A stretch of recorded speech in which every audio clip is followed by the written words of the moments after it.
Hello everyone, my name is Charlie Parrington.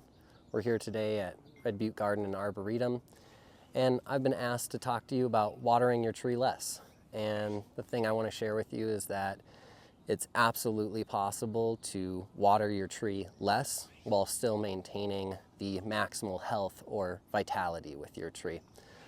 What I'd like to share with you is 5 concepts or principles that you can apply generally to your irrigation programs to allow you to maximize the benefits of your watering and reduce the overall volume of water needed to maximize that health on your plant. The first thing I want to point out today is that watering trees is a mission of watering deeply. We want to water the soil down to 12 inches, 16, 18, all the way to 24 inches in some case, and that will take a fairly large volume of water. That's our first point. We want to water deeply, and we want to water deeply infrequently. And that's going to bring us to our second point, which is that scheduling your watering is not always best done on a timer. Setting a timer to water every 5 days, 7 days, 10 days, 14 days is a good tool, but the companion to that tool is field observation. Taking regular observations of your field moisture and adjusting your watering schedule based on the observable moisture you have is your best way to reduce the overall frequency of your waterings so that your water is applied when it is needed and able to infiltrate and be effective. Moving on to our third point is the method of irrigation. How is the water being applied? The key point to focus on here is that we want to apply the water slowly to give it time to go deeply. The function of that can be done in many ways. One method is to use rest periods. If you have an overhead system, you might water for 10, 15, 30 minutes, maybe even an hour in some cases, but then taking a pause period equal to the amount of time that you were watering for, allowing that water to fully get soaked into the soil and absorbed, and then applying some more will reduce the runoff. And I believe it's USU has a really good quote that says, if water is running off, you're losing it. And so that's the thing that I would observe or audit on your irrigation system is when you are irrigating and the system's actively running, are you seeing any runoff?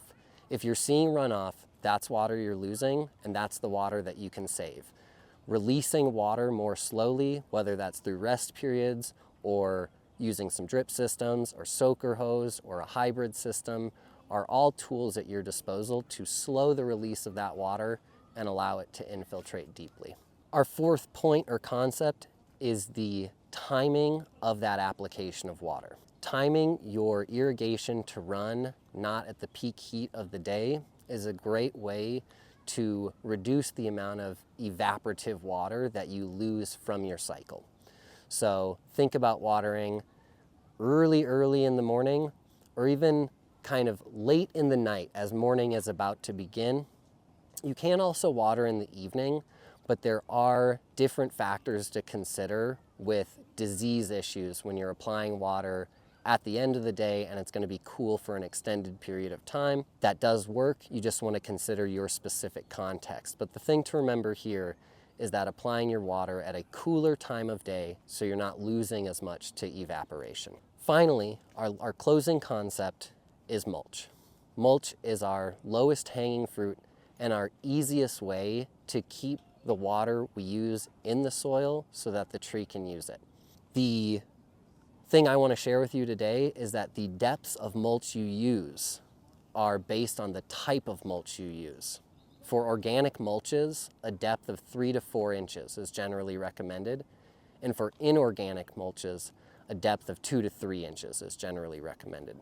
If you'd like to dive deeper and get more information on how to mulch properly, because it is such an effective tool to ensure the moisture you're using is being used the most effectively, I would go to the USU Extension website and I would look up their WaterWise landscape mulching page, and they go into impeccable detail on types of mulch and how to apply them properly to maximize your water retention in your soil.